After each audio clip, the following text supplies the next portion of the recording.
Makikita nyo, nakita yung shadow ko, hindi naman siya bulag. So 15,000 to 20,000 lumens tong fog light.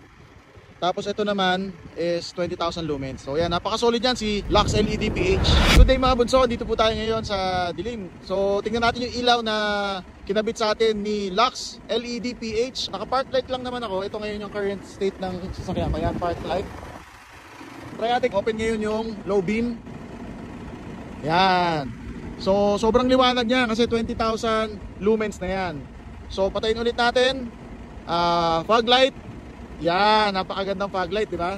So ganito itsura niya sa harapan. Ito, yan, yung color yellow. Yan, naka-fog light. Naka-setup din kasi yung sasakyan ko. Yan, fog light.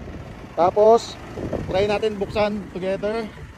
So walang ilaw, fog light, and then low beam. Yan. So tingnan natin sa unahan ha, para makita niyo yung itsura. So 15,000 to 20,000 lumens tong fog light.